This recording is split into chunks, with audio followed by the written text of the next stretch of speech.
Oh, whoops. Sorry, the fridge was open. Hey, what's up? Stuff here.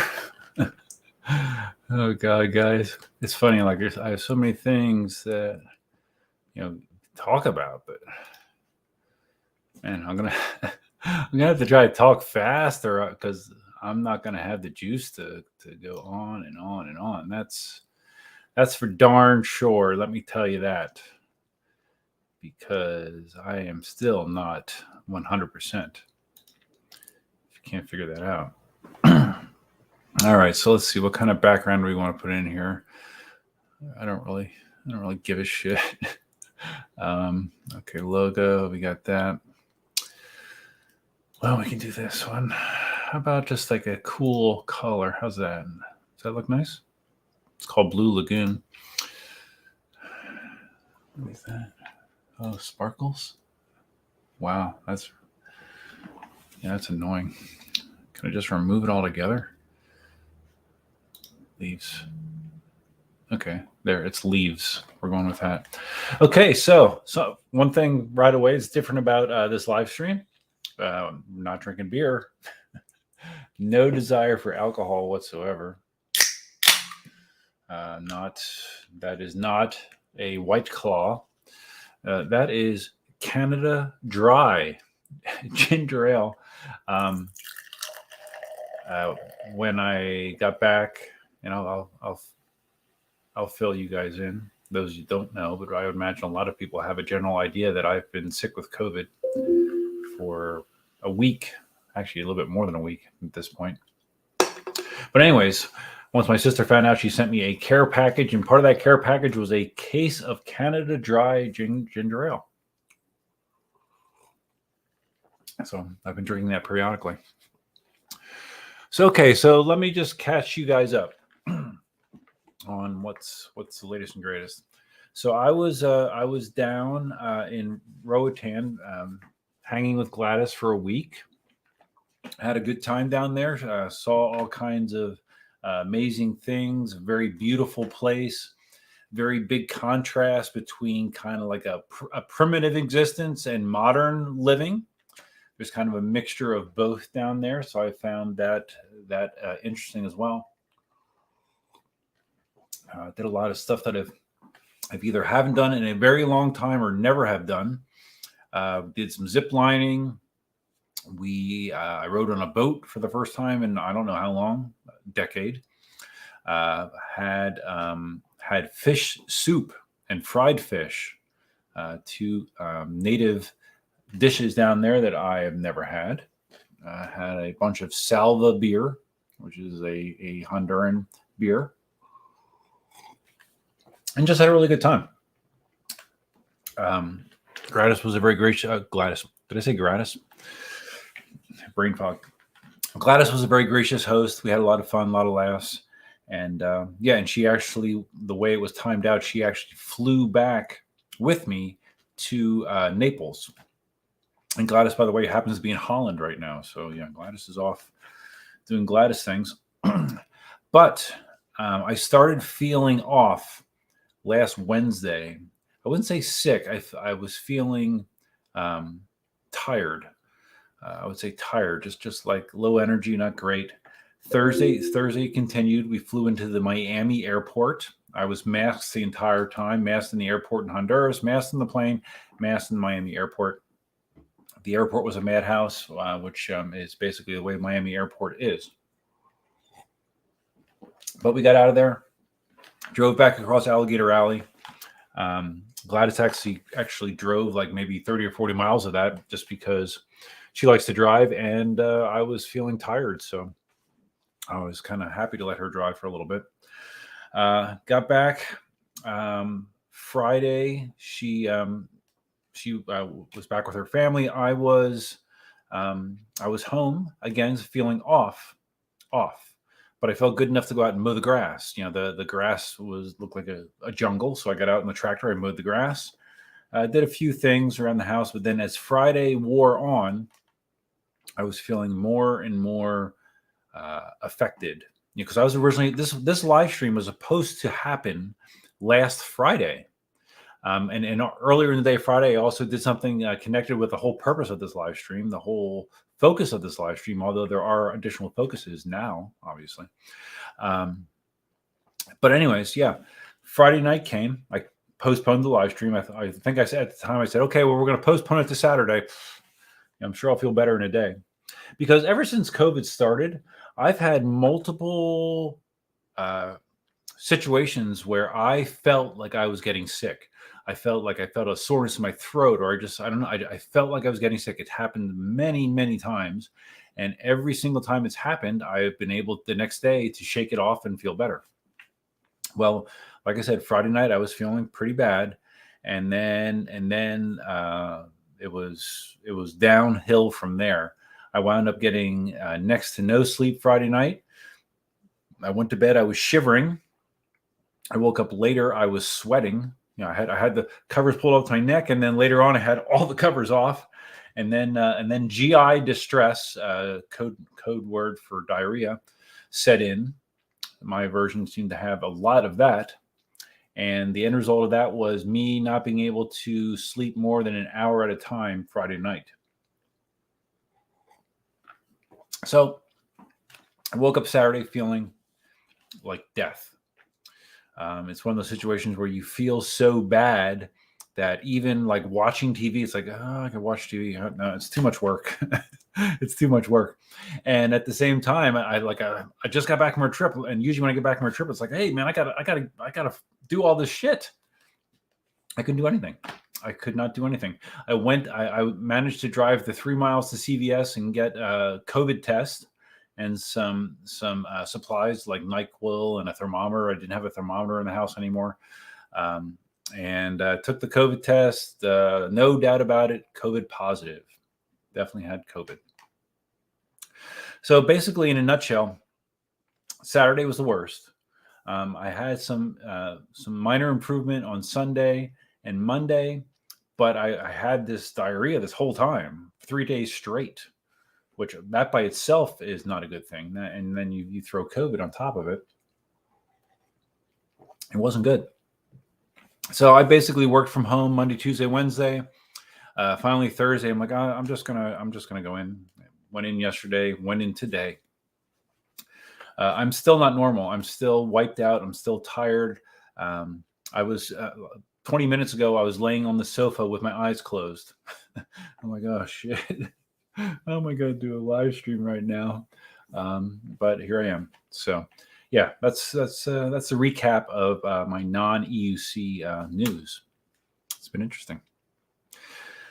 All right, so let me just I know Dale was here. I know Shield 400 Geo is here. Hey man, Cybervolt, formerly the artist known as Wilson, is here. Mike in Tampa, EUCs at Healing Properties. I wouldn't know. I haven't ridden an EUC. Last time I rode an EUC was when I took the EX20S down to pick up the Tesla. You know, my first and only ride on that wheel. That's the last time I rode. This has really knocked me on my ass. I'm not the type of person that gets sick very often. So, and I don't like being sick. I don't like not being able to do what I want to do. And that is definitely the way I've been feeling. So, okay. Mike Martins. Hey, Mike. This chat has been brought to you all by Dunkin' Donuts. Yeah, I'm still working to get that Dunkin' Donuts sponsorship. I've not secured it yet, although I did have Dunkin' Donuts on the way home today. That's how you know I was really, really in a bad place. That Saturday, I had no Dunkin' Donuts whatsoever. I had very little appetite. At one point, I weighed myself. At the end of the day, I was like 174 pounds, losing weight. It's just a freaking mess, man. I'll tell you. One side effect of this is you might remember in the last stream, I talked about how I have a small hernia, and I had a hernia operation scheduled that ironically was supposed to happen today. It was supposed to be today at 7:30 in the morning, something like that, I believe. Oh, no, wait, 5:30. No, 7:30. 7:30. It was supposed to be 7:30 this morning. Obviously, if you have COVID, you can't have surgery. But I took it a step further. I called them up and said, hey, I want to cancel the surgery. And they said, well, you mean you want to postpone it? No, I just want to cancel it. I'm sick of dealing with shit, guys. I'm not going to have the hernia surgery now. If it gets bad, if it gets painful, if it gets uncomfortable, if it gets bigger, I'll address it. But it hasn't. It hasn't changed at all. I haven't felt impacted by it at all. So I'm just letting it go for now. So, in case you were wondering. All right. Murray's here. One of my large contingent of Australia subscribers / members. Larry is here from Los Angeles. Larry is teaching a class, I believe, in a little bit. So I appreciate you stopping in, Larry. Larry says I sound better. Do I? Okay, good. It's all that matters is how I look and sound, right? It doesn't matter how I feel. And I am better. I mean, I'm obviously better, but the improvement the last few days has just been little baby steps. Nothing, no dramatic like wake up and rainbows and butterflies. No, that has not happened yet. I'm hoping next week. I can feel normal. I can mentally and physically feel normal next week. I'm looking forward to that. Hopefully it happens. Wilson says, nice goatee. It's not a goatee. This is just me not shaving. You see I got hair here. Basically, if I don't, my normal facial hair routine is I will buzz it down with the electric shaver once a week or so. And then during the week, I shave here and here because the hair here is patchy and looks stupid. So I'll shave that, and I shave my neck so I don't have a neck beard. But this isn't a goatee. This is just the end result of being 54 years old and having a shitload of gray hair on your chin. Yeah, something to look forward to for everybody.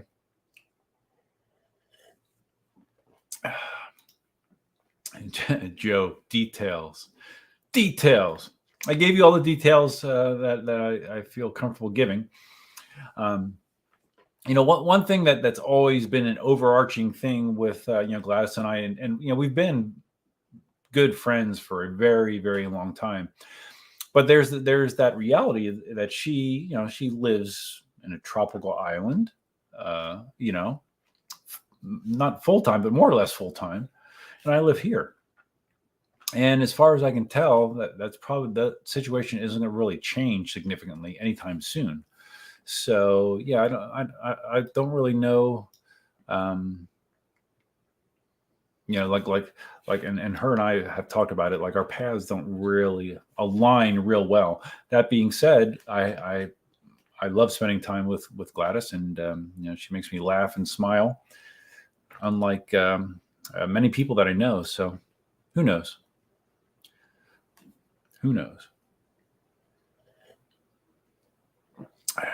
Murray says, I hope since you got back from Rotan, you've got that level of blood back up in your alcohol system.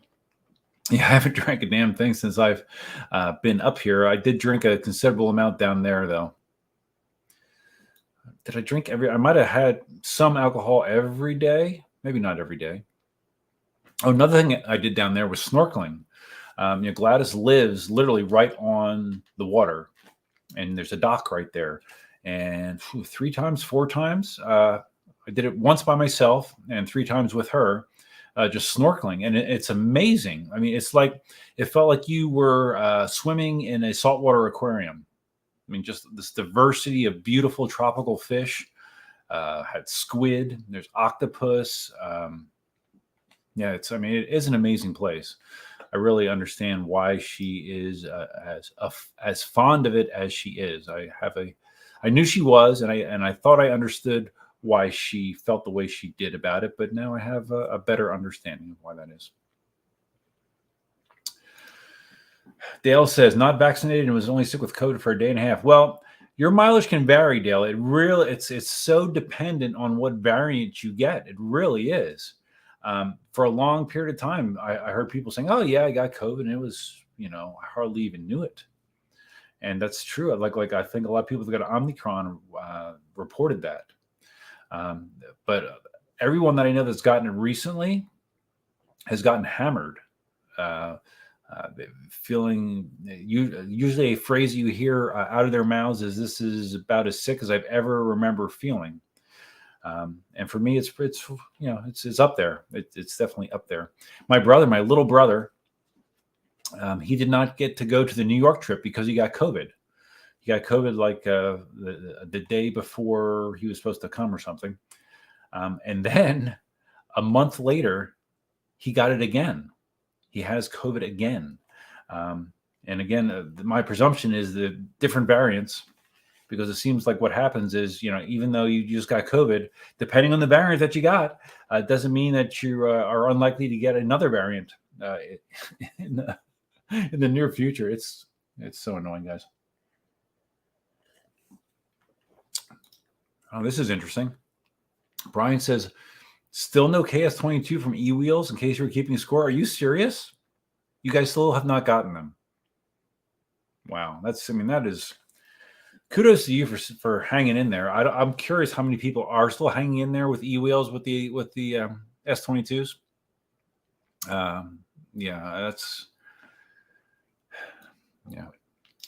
That topic will come up tonight, by the way. Definitely. And you'll see why shortly.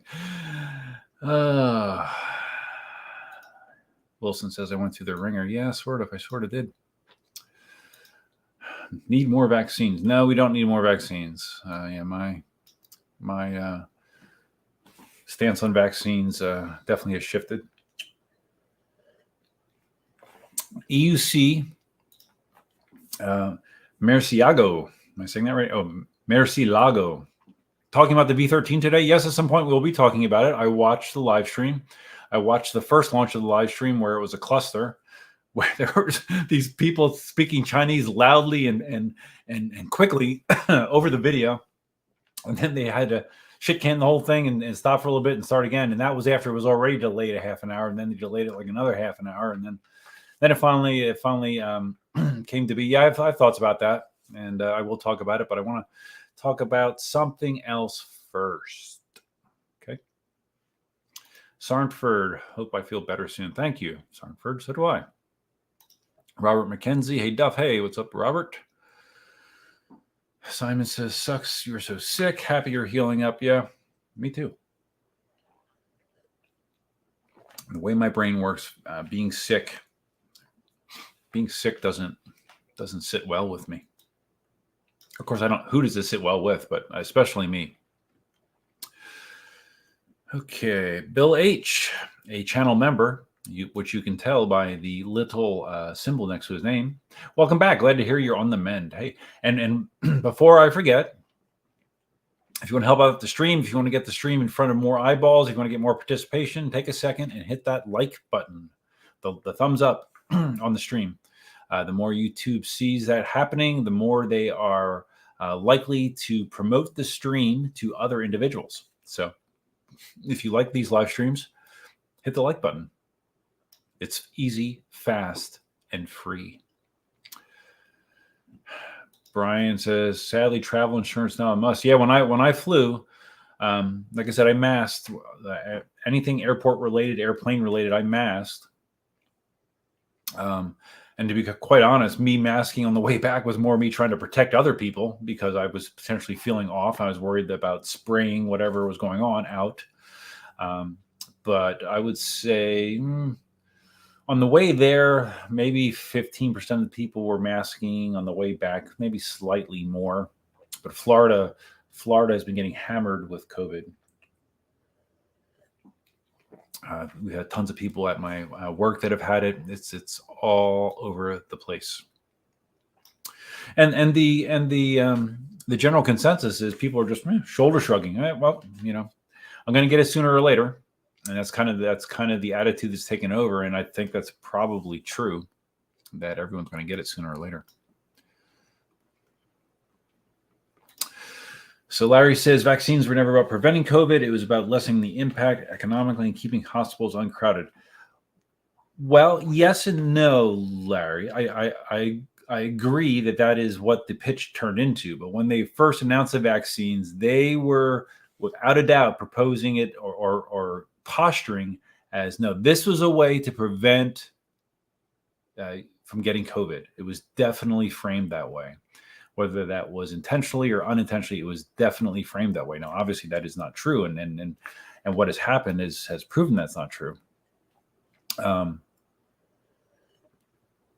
like I said, my feelings about it have really. I'm just like F it. It seems like so many things in my life, guys. I'm just kind of like F it right now. Maybe it's just a temporary state of mind, but yeah, I kind of have an F it attitude right now. Larry says, like the flu, we'll probably have to get shots every year to keep up. Yeah, and I won't do that because I had since I moved to Florida, I got a flu shot very early, like in the early 2000s. I got a flu shot, never got one since. So if that becomes the new normal for COVID or the new recommended procedure for COVID, get a flu shot, get a COVID shot, even though with all these variants, I mean, it's how many variants are there of COVID at this point? 15, 20? I mean, I don't know. It just seems like whack-a-mole, and it seems fruitless to me, but everyone should do what they feel is best for them. I'm not going to tell anybody what to do. I just know what I'm going to do for myself. Talking about the intro for the Challenger, Dale says it was fitting for the Challenger, referring to the space shuttle, I imagine, it blowing up. Yeah, I thought it was a little weird, that they announced it. They announced this date in advance. They had tons and tons and tons of time to plan for it, and for the time to come and pass, and like, oh, we need another half hour. Just I don't know. It seemed a little unprofessional, but whatever. I mean, the wheel specs seem cool, right? So. Price, not so cool.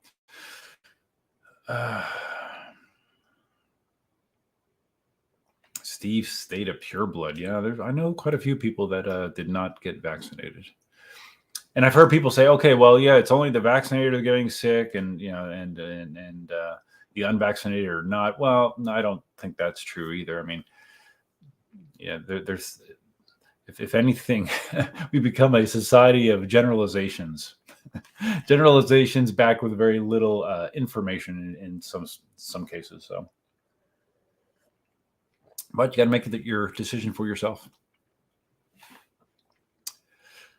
Larry says there's 57 variants of COVID.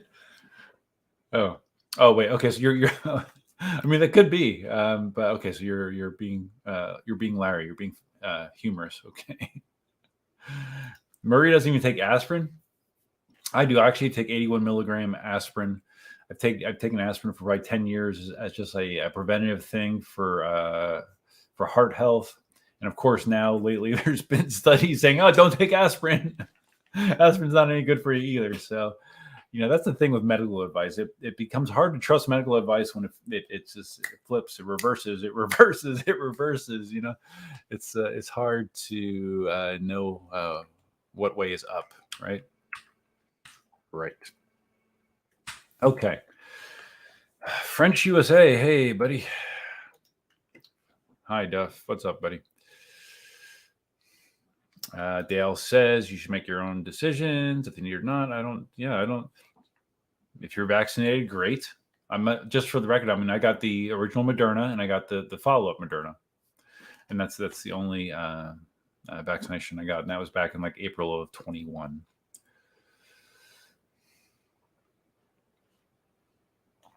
John Jones apparently not a fan of shots either. Joe Thompson is here. Hey, no problem, man.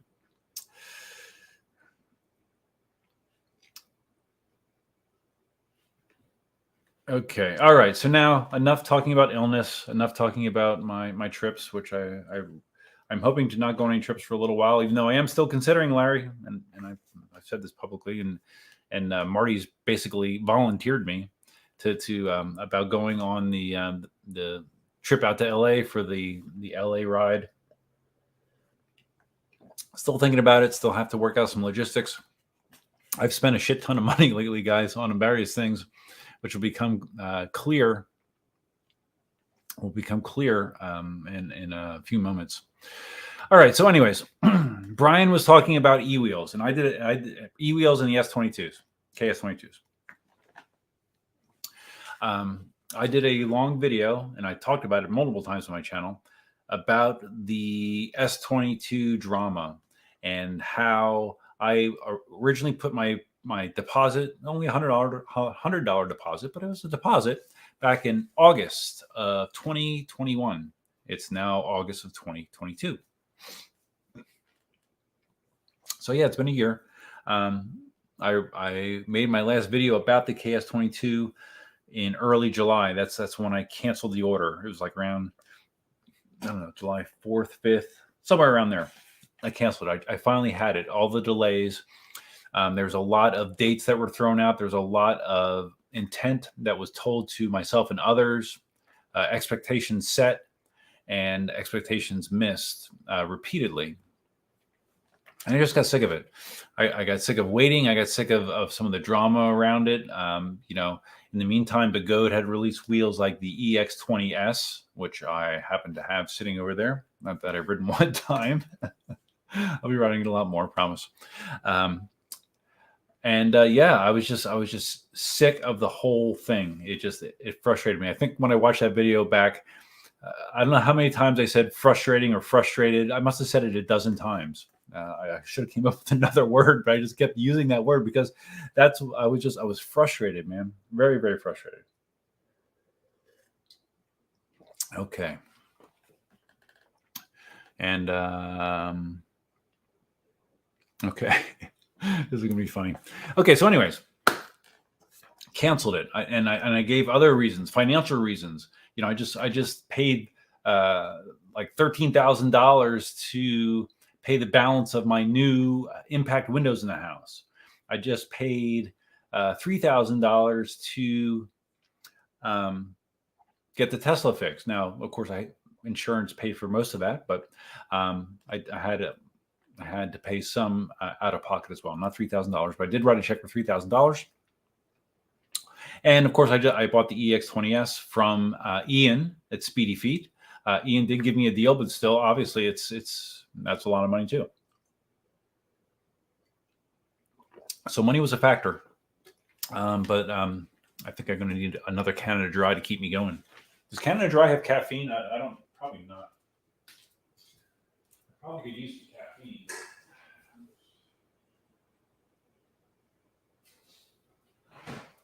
But I definitely could not use any alcohol. Hey, do you guys notice my shirt? Can you read that? Roatan. I did not buy this for myself. This was actually bought for me by Monique, who is Gladys's older sister. Monique and Gladys's mother were actually down in Honduras. They went down there like a week before I did, and then they went to the mainland. But while they were down there, Monique bought me this shirt. I think I've talked about Monique before have I talked about her on videos? I don't remember. I think I have. Monique lives here, and we've gone to the movies, hung out, went for walks and stuff. We're friends, and she got me this. So, all right. So, anyways, what was I talking about? Oh yeah, the KingSong S20. So, canceled the order. Done with KingSong.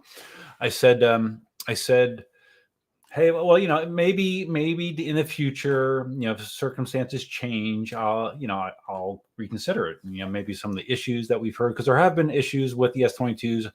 I've heard, occasional stories of the boards dying. That's the main complaint, of people popping boards. But there's also been lots of people who said, oh yeah, I love it. It's great. Marty likes his so far. Lots of people have said positive things about their KS22. So, what was it? It might have been about a week after I wrote that video, or I made that video, a week after I canceled my order. I was contacted by it was Marty. Actually, Larry reached out. Marty reached out to me first, and then Larry did. Those of you that know Marty might know that a lot of his wheels he gets from a guy out there in California named Ray Rockney. And I talked to Ray, just making sure he's okay if I mention his name. He said he was. Ray buys wheels, primarily Begode wheels in bulk. and sells them at a reasonable price to people primarily out there, but I think in other areas of the country as well. But he's not a dealer per se. Like he's not a full service dealer. Like it's not like you're gonna send your wheel back to Ray for him to fix it. If you have a problem, you're gonna kind of have to fix it yourself. He can get you a part under warranty, maybe, but most of the onus to maintain a wheel that you buy from him is going to be on you. So you'd have to take that into consideration. But anyways, Marty reached out to me and he said, "Hey, Duff, we just heard that there is an extra KS22 that because Ray ordered a batch of KS20s or KS22s as well. I guess someone canceled the order or he ordered an extra one. I don't know." He says, "Yeah, if you want it, you got to let me know." I'm like, "What? I just canceled the order. Why?" But I was in this. I've talked about this before. I was in a mood, one of those moods where I make snap decisions, and I can make a snap decision on expensive things, which in some situations is not a good trait. I definitely have multiple examples of doing this. So Marty says to me, "Okay, yeah. If you want something, get in Telegram and reach out to Ray, let him know." And I thought about it. I'm like, oh, geez. I mean, I just bought the EX20S. I can't get a S22 at the same time. That'd be stupid, right? I just said I canceled it. I just made a whole video about how annoyed I was. Why would I do this? Well, long story short, I do that, and this is what has been sitting in my house since Friday. Yes. A KS22 sitting right here. Now, there are obviously a few people that knew about this. Marty knew about this. People in the Telegram group, Ray's Telegram group out there knew this. In California, Larry knew about this. But for the most part, people did not know about this. And yeah. So now I have an in-the-box KS22 and an EX20S and a Sherman. I still have my Sherman. Didn't sell it. Although I did. This is something else I have not talked about yet. I did. Yesterday, I just shipped out my Z10 to Larry. Larry had been asking me about my Z10. I haven't had much opportunity at all to ride it recently. So I sold my Z10 to Larry. So you will see my Z10 out in Southern California shortly, hopefully, to help offset some of this tremendous expense I've been incurring in my life recently. And yeah, Sherman, I'll probably sell the Sherman. I'll probably sell my one-wheel XR at some point. But for some reason, I'm having a hard time mentally committing to do that. But it's only going to make sense at some point. Okay. So yeah, let me take a break and catch up here on comments a little bit.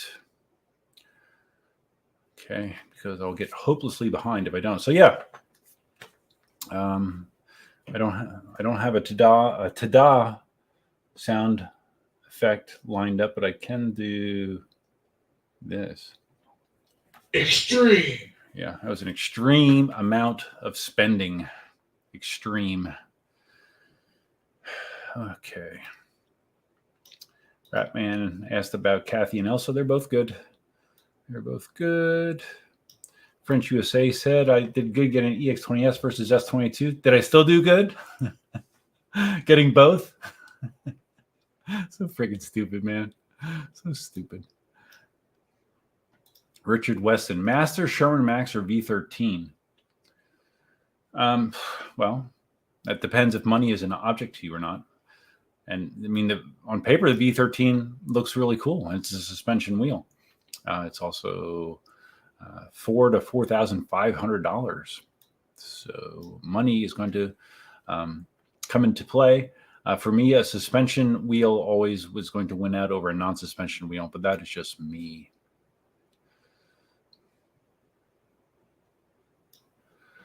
DL Miller, drink Canada Dry isn't a suggestion. I learned that the hard way. What does that mean? Is this going to make me sick? I hope not. Oh, I hope not. All right. Larry says, Ray's located in New Mexico? Really? Oh, shit. Okay. Well, I made an assumption that he was in LA. If that is true, thank you for the correction, Larry.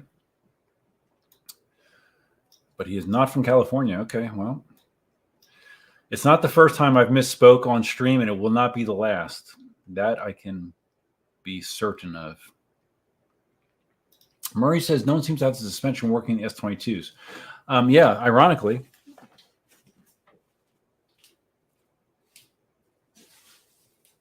That is one of the things that, in addition to the boards that have failed, there have been complaints about the suspension being too stiff.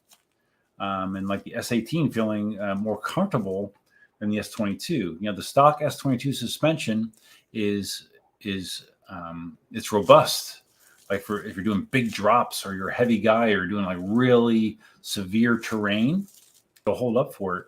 But for primarily hard surface riding, the general consensus has been it's too firm. Now you can adjust the linkage on the S22 to 3 different spots. I think by default it's at the highest spot, which also creates the most tension in the suspension. You can drop it down. I think there's 3 spots. If you drop it to the lowest setting, there's less tension on the shock, and supposedly it's a little softer. But I did actually proactively, and I got this before I got the wheel. I ordered some 500-pound springs. The spring that comes with the S22 is a 750-pound spring. This is a 500-pound spring, and multiple people have reported that this has given them a more comfortable riding experience with less severe terrain. So that's something I'll be looking at. Of course, I'm going to ride it as is at first, but I can envision me putting that lower tension spring on there.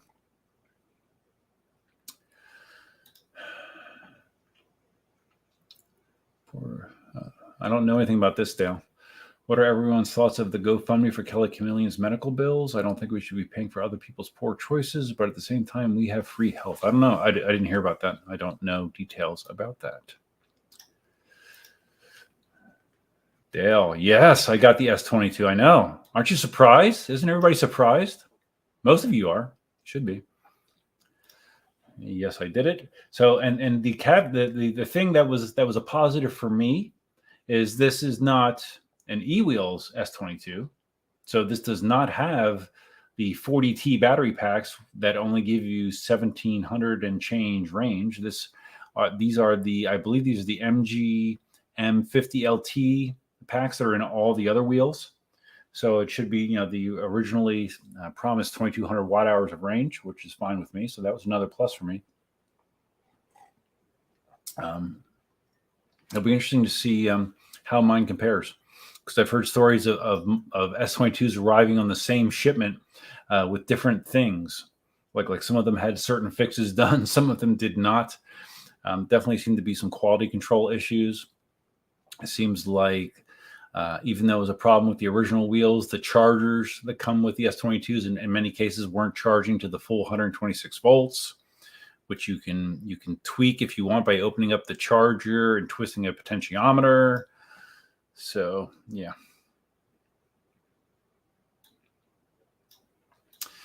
All right, we're getting a lot of the reactions that I expected. WTF? Why do you have an S22 and an EX20S stuff? Because I make questionable decisions at times, Brian. Just look at the history of my life. Okay, lots of people are not familiar with what's going on with Kelly Chameleon, so I'm not either. So I wish I could fill you in. Maybe Dale will. I don't know. Larry says, I thought 10K for the Z10 was a little steep, but I trust you. Yeah, I would have to sell for about 10K to come close to breaking even here. Leo, have you heard about the one-wheel recall? Yes, I already did the paperwork for it. Those of you that are one-wheelers or aren't familiar with what Leo's talking about, Future Motion officially issued a recall for the front foot pads for any one-wheel GT that was produced before some date in June. I guess they've reworked the pad to correct the ghosting issue. Ghosting, for those of you that are not familiar with it, is what happens. The way that a one-wheel works is on the front of the board, there's a sensor pad that's divided into two halves. And when you step on the board, it senses the weight of your foot on that board. And it knows that someone is on the board, so it engages the motor and it balances. And then what happens is when that pressure is removed, it figures, okay, no one's on the board anymore. I'm going to shut off. It turns off the board. It's good design, right? It's a good design as long as it works. What's been happening with a lot of GTs, mine hasn't had that problem ever. But what's been happening is it's been ghosting. And what ghosting means is when you get off the board, but the sensor does not indicate that you are. So the board still thinks somebody is on it. The board is still balancing. And in many cases, the board will accelerate without a rider like a torpedo until it hits something to stop it. And there's been a lot of cases of that with GTs, unfortunately. So I'm not sure if Future Motion is doing this based on legal action by somebody. But they did an official recall. I filled out all I had to do is go to a website, put in my serial number. It says, oh yeah, you qualify. Here you just have to hit this checkbox that says you're gonna change your foot pad and destroy the old one, and that's all you got to do. So they're gonna send me another one. But unless I have a problem with mine, I'm just gonna keep the new one as a spare. If I have a problem, I will replace it. But if it's working fine, I'm gonna just roll with it. And ironically, with my ghosting is not a new phenomenon. Like the XRs, like my original one-wheel XR had that exact issue. The front sensor pad was buggy, and it caused me to crash when I was learning. It caused me to run after it when it almost ran into a puddle because it continued to run with me off of it. So it isn't a new thing. Oh, what do we have up here? Super chat? What's up? Oh, Richard. What's up, buddy? Hey, thanks, man. Didn't have to do that. Richard with a super chat. I appreciate it, man. I apologize for not seeing it sooner. But, when I start blabbing, I just, tunnel vision, Okay. Richard, you haven't even opened it yet. Yes, I know. I know, it's crazy. It's been here a week. And that was another... I'll try to tell this quickly because this is another frustrating thing because this was supposed to arrive while I was down in Roatan. I had the tracking information. My ex-wife Allison actually was house sitting for me. Let me close my email. She was house sitting for me while I was gone, and I said, "Okay, well," I said, "I have UPS is supposed to be delivering a wheel for me today." And all I need you to do is I had a sign already made that I've used in the past that says, if nobody's home, please get a signature next door with an arrow pointing over my neighbor's house. I've used this multiple times because a lot of times wheels are shipped signature required, and this one was shipped that way as well. So the day came for it to arrive, which was a Wednesday, and I looked at the tracking and I saw that it was not left. They put it back in the truck and said they'll reattempt delivery tomorrow. I'm like, oh, that's weird. What the hell? So Allison said that they left one of those UPS delivery stickers on the door, and she read it and said something about, no, you can just sign it and just put it on the door. Well, evidently, if you look at it closer, it would have said that an adult signature is required in person, I guess. So she signed it. Left it on the door. And again, they came. They did not leave it. I'm like, well, what the F, man? It's ridiculous. This is so annoying. So finally, I'm in Roatan getting really annoyed, trying to figure out what the hell's going on. And evidently, Ray has some sort of arrangement with Rev Rides.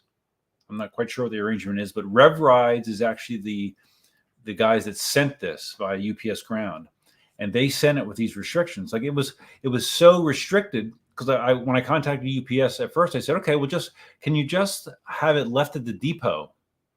leave it at the depot. When I get back, I will go get it.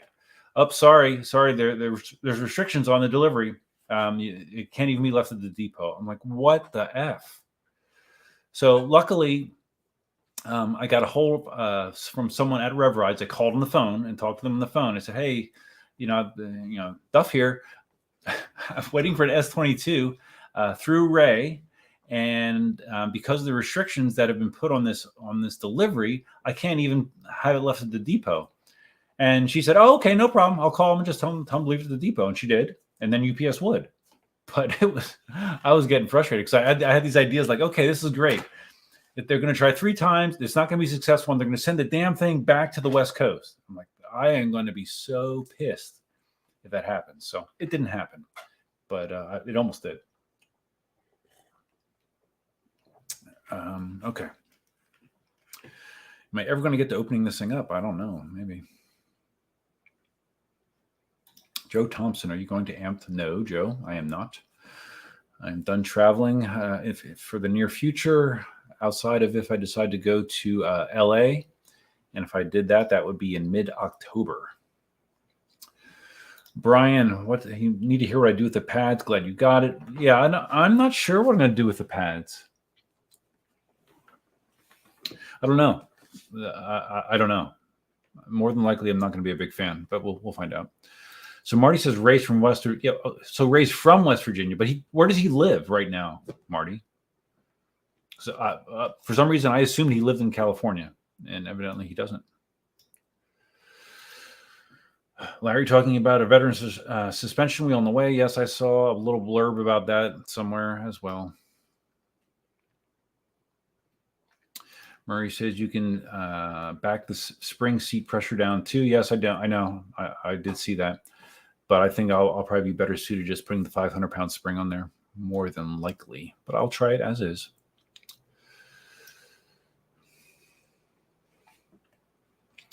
Joe says it works very well on shell rock and single track. Well, yeah, I'm sure it is, but that isn't the majority of my riding. Not even close. EUC with Lucifer is dumbfounded that I have an S22. You and me both. Bill H says the V13 is the best of both worlds. You can disassemble the suspension and make non-suspension. Yes, I did see that. I thought that was interesting. I'm curious. I'd like to see how that works in practice, but that's cool. I just wish it wasn't that much money. Marty says, don't wait too long to turn on the S22. It continually drains the battery, and if it gets too low, you have to take apart the battery to reset it. Marty, don't tell me this shit. What, just like the Z10s? Oh, come on, man. Come on, man. All right.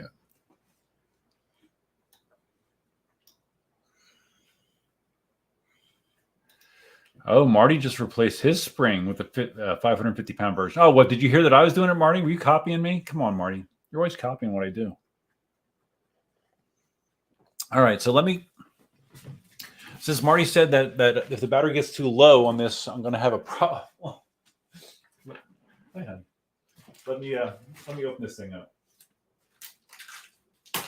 So I have enough potential problems right now.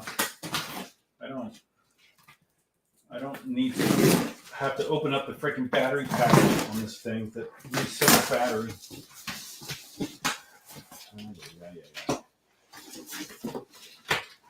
Marty, I wish you would give me good news once in a while. Seems like I always get bad news from you. Why is that? Although you did hook me up with this. I mean, you were my initial connection to this. And excuse me while I blow my nose. All right, double boxed for your pleasure. All right.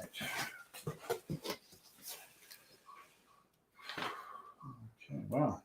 Oh, got a big thick book just for the shock. Of course, it looks like probably a bigger book than the manual. Oh no! Wow! Oh shit! Look how thick this manual is. This might be the most pages in any electric unicycle manual I've ever seen. And here's all the little knickknacks. the freaking rings and whatever. I really don't know how much of that I'll be using. And, there's just 3M tape. If I would stick these on, I would be using Velcro, obviously, because I do not trust myself to be content with wherever I would initially place things. I would want to have the ability to move them or remove them more than likely. All right, we got these pads all over the place. A USA plug for the power supply. That's good. Okay, here's the shitty power supply that doesn't charge 126 volts for many people. Okay. All right. So I guess I should slide this out from the side, although this is not as heavy as the EX20S, thankfully. This thing better turn on. I'm going to be really pissed if it doesn't. Watch out, baby.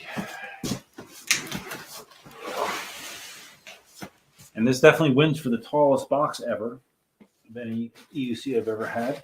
I have a box this tall. All right. Okay. Those of you tuning in late,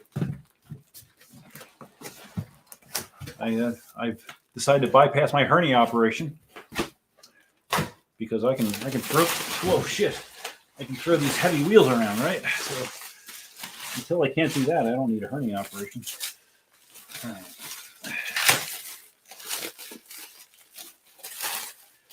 It looks nice and new. I like people that have. There's been a number of people that you see that have changed the color, the primary colors on their wheels. I've seen some in yellow. I see a green one too. Oh boy. Okay. All right.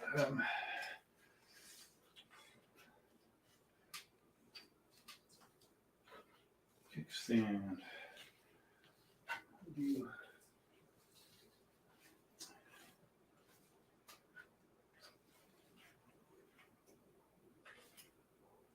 Trying to get the kickstand to flip the right direction.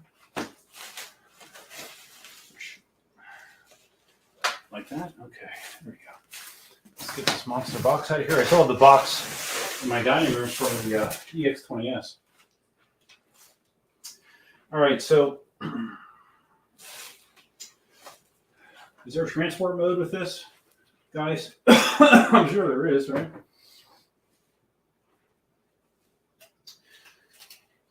The one charge port is uncovered. I heard Marty complaining about the charge port location on the wheel. I agree, is less than ideal for sure. All right, so let's just turn the damn thing on and see what happens. All right, here's a very scientific. Okay, KS22.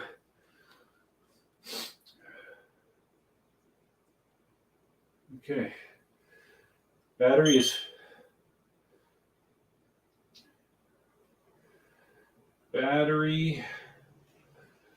looks like 3 bars. Can you guys see that? Probably. Can you see that? 3 bars. All right. So let me get the charger going on this. In the meantime, somebody can tell me what's going on. Someone can tell me if I need to do something special to get out of transport mode.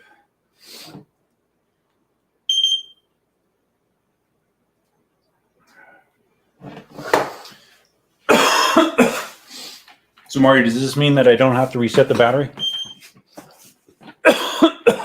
All right. Coughing fits are awesome. I see all this moving around. It's going to make my nose run. All right, hold on. I'm going to scroll down. Oh, wow. Okay. I'd have to unlock it with the app. All right. I can do that. Dale's not a fan of the beeping. Understandable. Agree, searching, connect.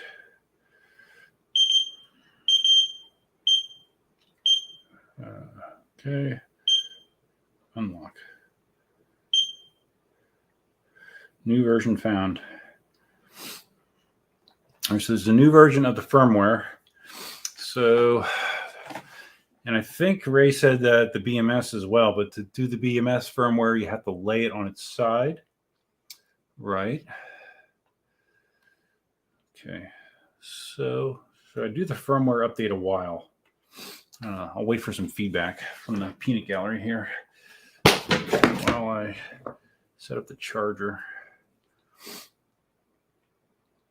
Because I didn't ask Dale if there's a preferred order, like if you should do the BMS update prior to the main firmware update.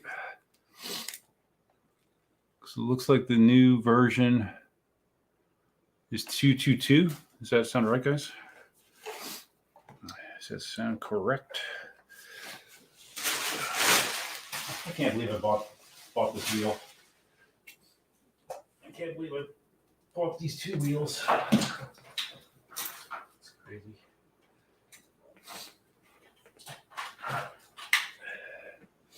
Yeah, I can give you example after example of me doing something like this.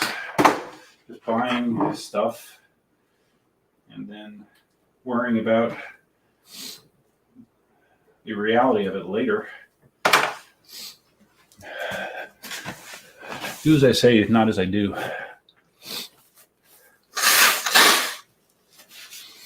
Okay.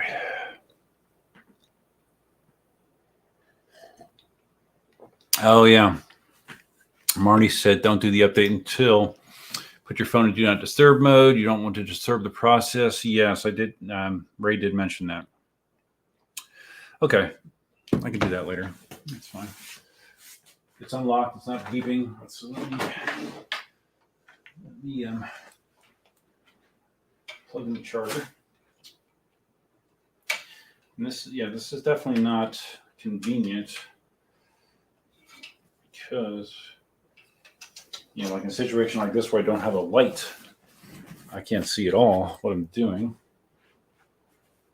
So let's let there be light. Which way is this keyed? Okay, I think it's keyed this way.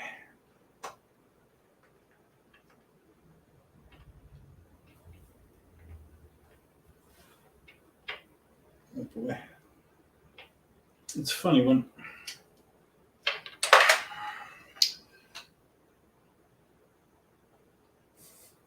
I remember when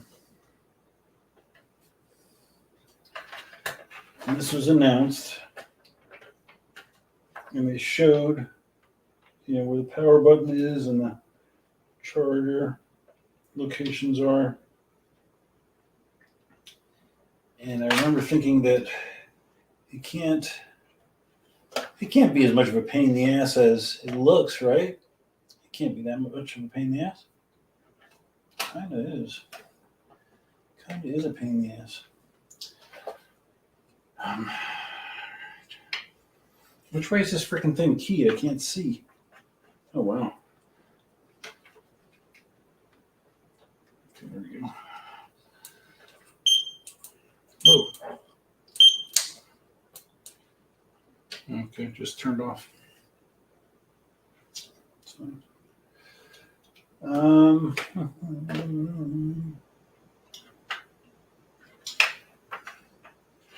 It looks like it's keyed to the left. Is that correct?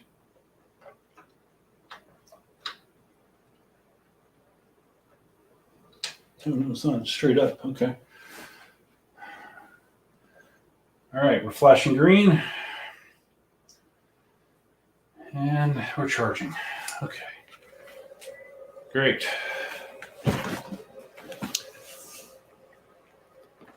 So yeah, guys, I'm not doing a lot of stuff with it tonight, obviously. this was more just to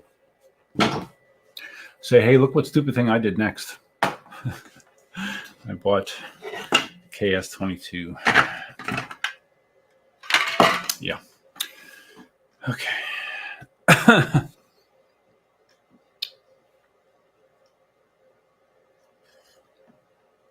All right. Hold on.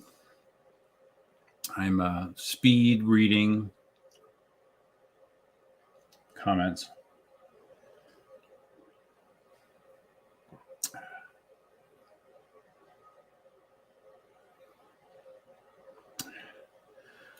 Murray says, I couldn't have not opened the box and taken a peek. It might not be in there. Well, based on the weight, I could tell that there was something in there. It was heavy. But yeah, no, I didn't touch it. I don't know. I don't know what that says about me. I don't know what it says. Dale sent me a post about Kelly. Okay. I shall check it then. My EUC, dang man, you're a lucky duck, another wheel. Yeah, well, I mean, it wasn't free, so I'm paying for it. But yeah, no, I mean, I'm fortunate to be able to do it at all, obviously. No, I don't. Okay, so it says that the battery's at 39%, according to the KingSong app.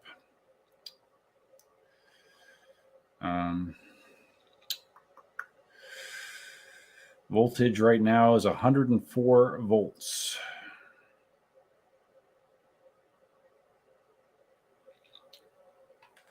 So at some point this weekend, I'll get out and I'll ride it, and I will talk about it more. But at this point, no.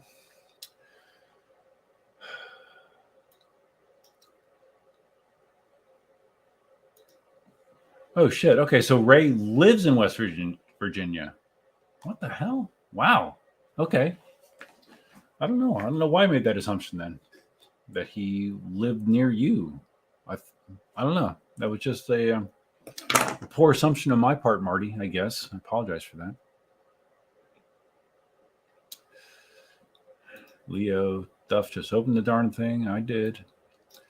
Unbox it live and plug in. I did. Marty talking about resetting the batteries. I did see that in the Telegram group, and I was very much hoping I did not have to do that.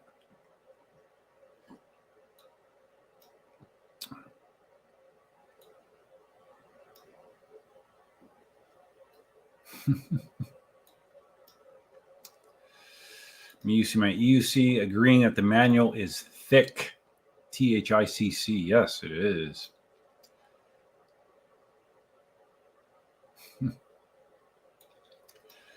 Marty says he has a video how to fix the charger. Yes, I know, Marty. I saw it. And I also heard that talked about on the Telegram group as well. That group is useful. I don't get to check it as much. And I think my springs, by Brian asking about the 550 spring. I think mine is actually a 500. This is a 500, and I think this is on a video by Casey. What's Casey's last name? Brenpower or whatever. He sells those 3D printed pads that he really pushes. He sells a lot of 3D print stuff actually, but I guess these are the springs that he used. Because I think he actually in his video he was talking about he had a 500-pound spring and a 600-pound spring, and he actually preferred the 500-pound spring. So yeah, here's a 500-pound spring. These were bought off of a seller on eBay. So when I get around to installing them, I'll include the link for them in case you want to use them. But I think it's important for me to try riding it as is, just so I have a point of reference. I see how it is for me. MIUC on my EUC, I want a yellow S20. Well, if you want a yellow S20, as far as I know, you're going to have to paint it. I've seen one or two yellow S20s. I think it's just someone that took the time to paint the plastic. And I think at least one of them actually painted the linkage as well, because the linkage in the back is red, and they actually painted the arms and the linkage yellow as well.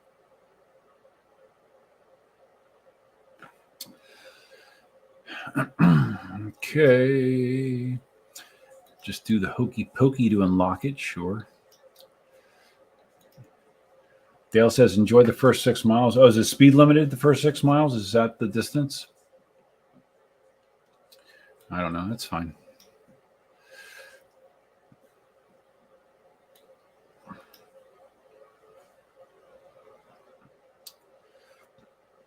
Murray says, I have to ride it at 5 miles an hour with it beeping for 100 miles or something like that. No, I don't think. KingSong used to be really annoying with that. I don't think they're nearly as annoying as they used to be as far as GIMP. Raise the trolley handle for easier access to the ports. Okay. I'll remember that next time, Marty. This is why people don't do live unboxing. Yeah, I know. Well, this unboxing is just part of it. This was. Also, what are you doing, honey? What are you doing? What are you doing?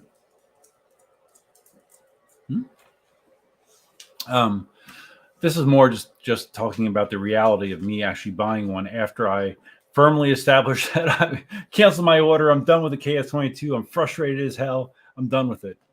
And then a week later, oh, my bad. Sorry, I have one. You know.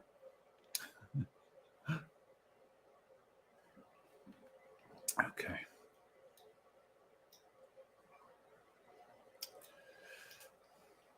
Brian, the Kelly Chameleon report. Kelly took a pretty gnarly spill while riding at Post Canyon. She broke her right wrist, left collarbone, and sheared off part of her left scapula. Ouch. Ouch. And so evidently there's a GoFundMe for her medical bills. Yeah, that's fine. Yeah. I mean, like when Rama got hurt, I donated to him a couple times actually. So if you feel like you want to donate to it, go ahead. That's true. Brian says she's looking at multiple surgeries and months of recovery time. That's rough. Yeah, it's all fun and games. I mean, electric unicycles are awesome. But like I remember with Black Cobra when he went down. I mean, that was your life can change in a not so great way in a split second.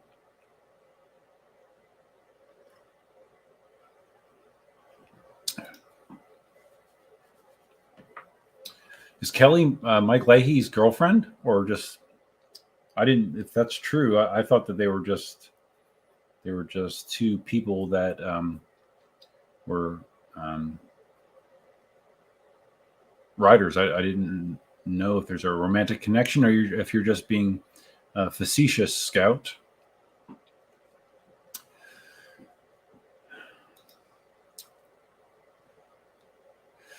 Marty says he is not getting the T4, not much interested in sub 18-inch wheels. Yeah, I don't know what you would like for you specifically, Marty. I don't know what niche that would fit for you.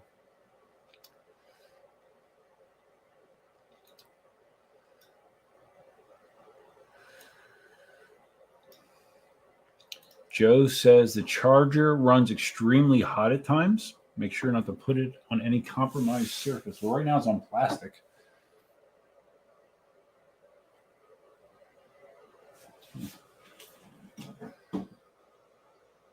Yeah, that is a little toasty. Interesting. So this is it's a 5-amp charger, huh? Okay.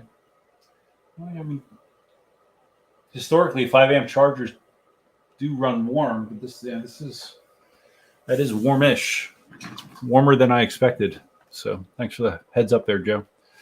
Once I have it in its final position in the hobby room, it'll probably be the chargers will be connected to like a wire mesh shelf that I have, so it'll probably be fine. But it is interesting that it runs a little bit hot. Dale's out of here. Back to my travels. See you, buddy. Thanks for stopping in.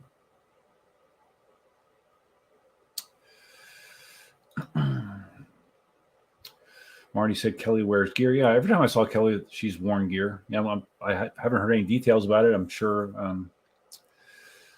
she's hurting. I'm sorry to hear that. It's never good news when someone's hurt seriously. That is not good news. Murray says, I see people riding without gear or very little gear, and I cringe knowing they will be severely injured in the most mundane crash. Yeah, I used to have a much different attitude about that years ago. I used to be almost like the gear police.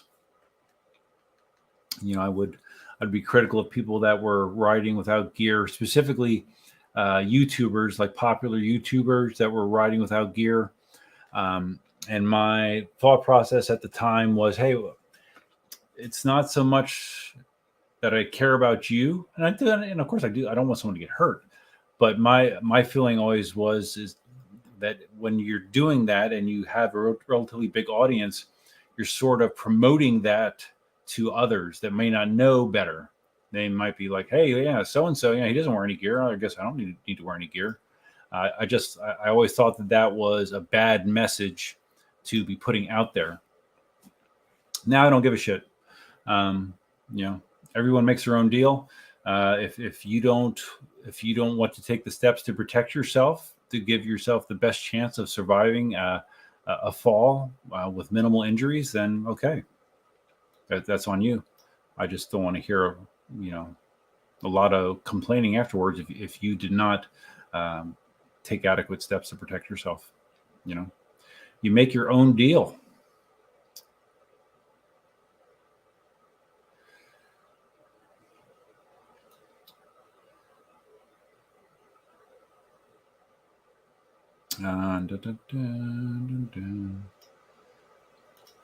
So Marty says his 550-pound is a little softer, but it's not day and night different. Yeah, like I said, I will ride it with the stock 750-pound and see how it feels from there. Cameron Massey, wait, I thought you canceled your S22 order, Duff. I did. You didn't hear the whole story, Cameron. You came a little bit late. I did. I canceled my e-wheels order. And then about a week later, I got a message from Marty saying that Ray, who gets wheels for a segment of the community, had an extra S22 available. And he said, hey, if you want to act fast, you could get that one. And that's what I did. I made a snap decision to buy an S22, even though I just bought an EX20S. Just spent a lot of money on that and spent a lot more money to get this as well. So, yeah.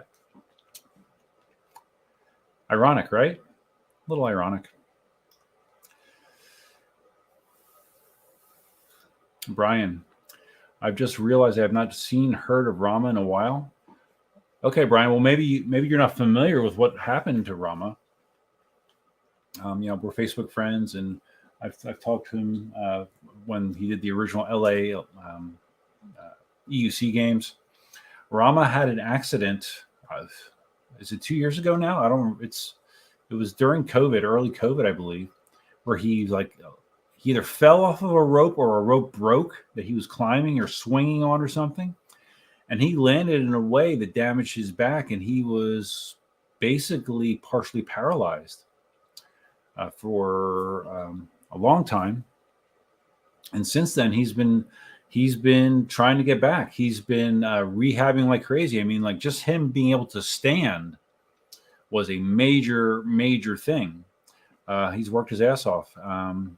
And just a couple days ago, he posted a video of him on, I think it was on his 18L, riding, like just doing idling inside, and probably doing a better job than I could actually. So I think Rama's going to be back riding at some point, which is amazing, because when that first happened, I thought there was no chance of that ever occurring again. So congrats to Rama for, putting in the time, putting in the effort, and believing in himself. I was very, very happy to see that.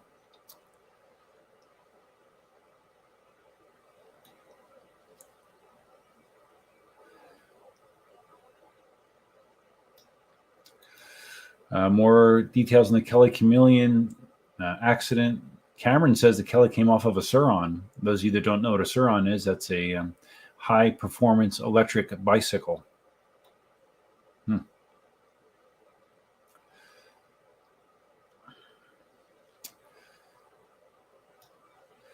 Marty says, a group of us were riding at Mount Wilson a week ago, thousands of feet up in the middle of nowhere. We're cruising down the road and Rama passes us in the opposite direction in a van. What are the odds? That is funny. That is very funny, Marty. Brian, hopefully I just answered that question. Does Rama still ride EUCs? It sounds like he plans to. He was riding his EUC indoors. You know, he had walls around him, but I mean, for a good portion of the video, he was freely supporting himself on the EUC balancing, which I thought would be a very, very difficult thing to do. You know, considering the struggles that he had walking, that he was able to do that. So.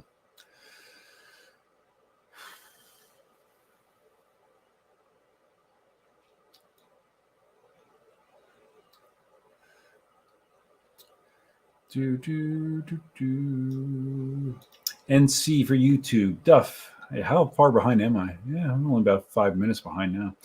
Do you usually cruise along a sweet spot speed on your EUC? Do you stay under a certain miles per hour? That depends on the wheel. If I'm riding my V11, I would say I try to keep things, 25-ish, 26 maybe.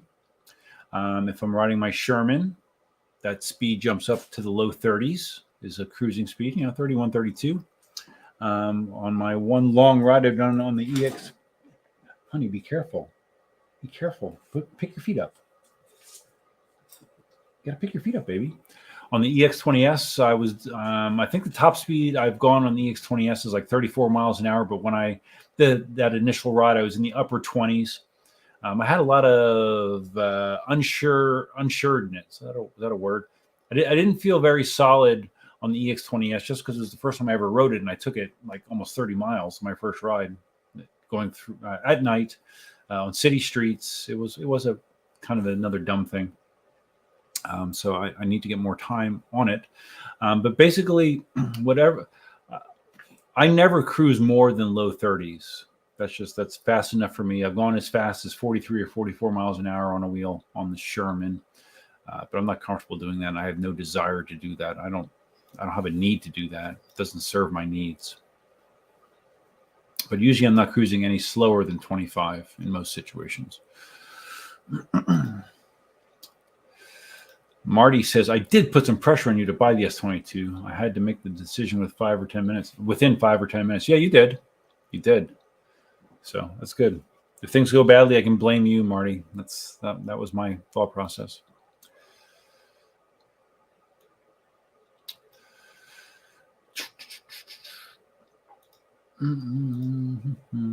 Murray, does anyone know what is up with Coogee Rolls? Go George said he was back, but no sign of Coogee. Well, I see Coogee on some of the message boards that I frequent with some other YouTubers. He pops in there once in a while. In a nutshell, he doesn't live in the city anymore, so I guess he doesn't have the same kind of access to wheels. And I think he kind of got sick of doing YouTube content, somewhat, because he wasn't making a living off of it. That being said, I believe I heard that he was going to be getting. What was he going to be getting? Was it the V13 soon? He is going to be still doing videos. He is, but I don't think to the same frequency as before. But no, he's not totally out of the scene, but it's not a focus for him like it once was.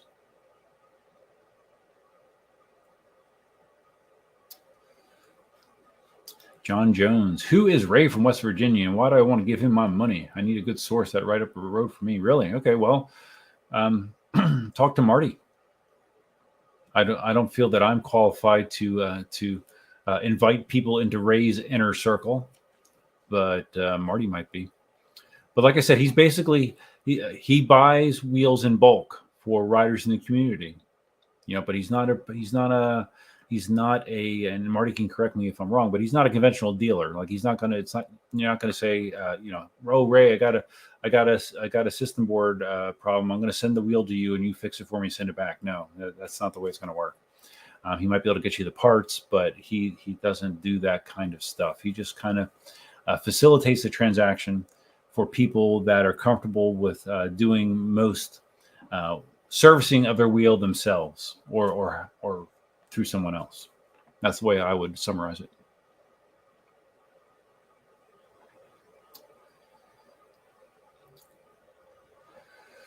Real talk. Duff, when you purchase a wheel, do you wait for reviews first or do you take a risk?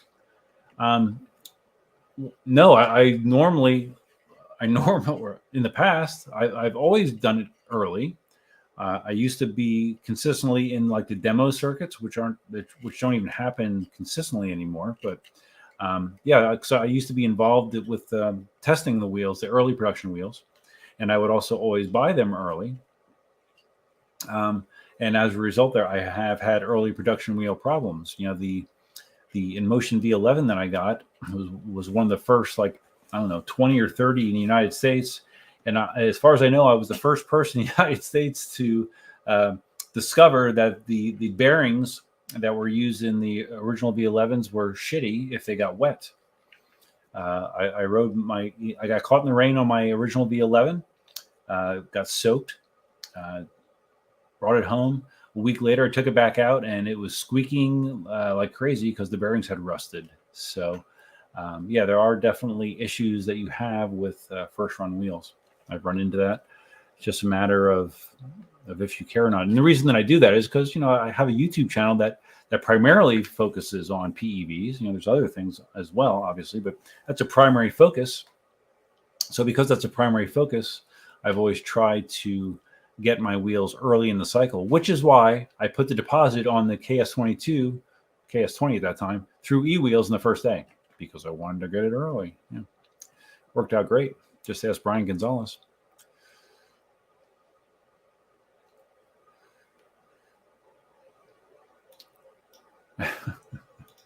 Okay, here's Marty's description of Ray. Ray is like a drug dealer. You have to be introduced to him. That's kind of what I said, right? I only introduce people that I know and confirm that they won't be pain in the ass customers. Fair enough.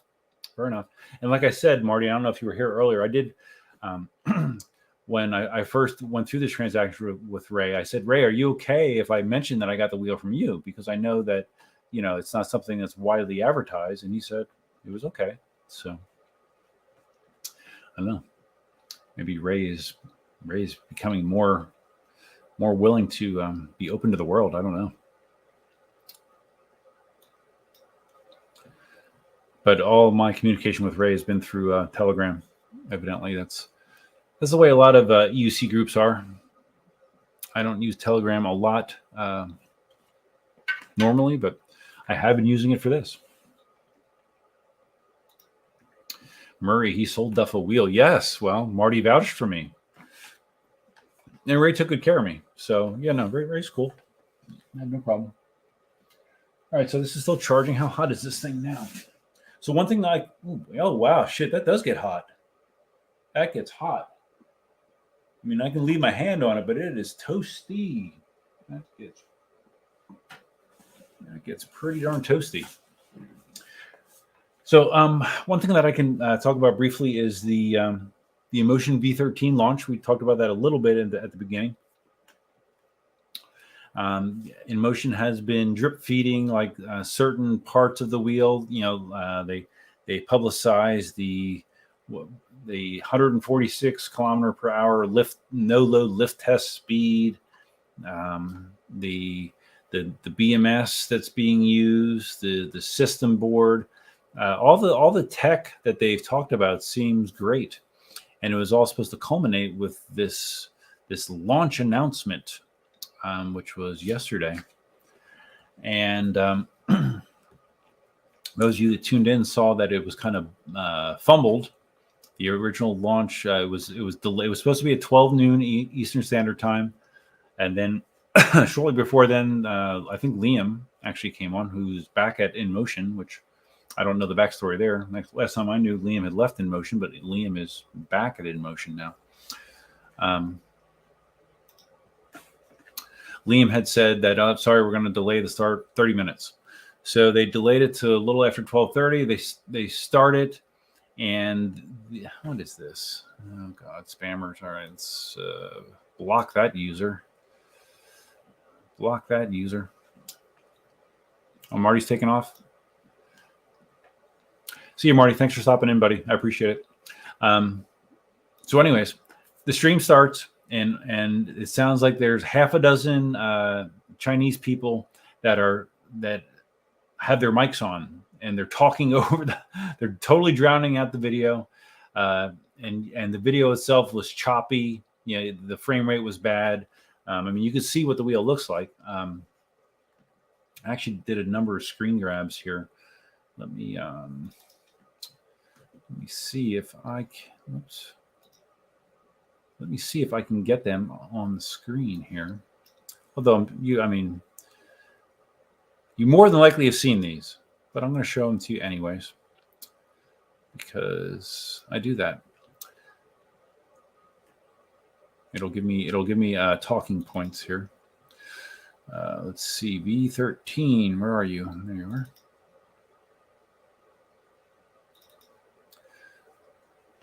All right, so let's go over.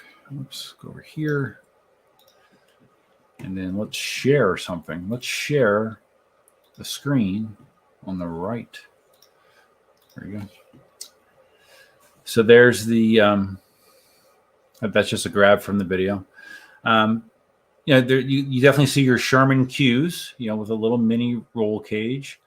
Supposedly, the construction of this is very component based. Supposedly relatively simple to work on. I'll believe that when I see it, but that would be great if that's the case, for sure. Front view has a bright headlight. What did they say it was? 18? Is it 18 watts? Supposedly a bright headlight.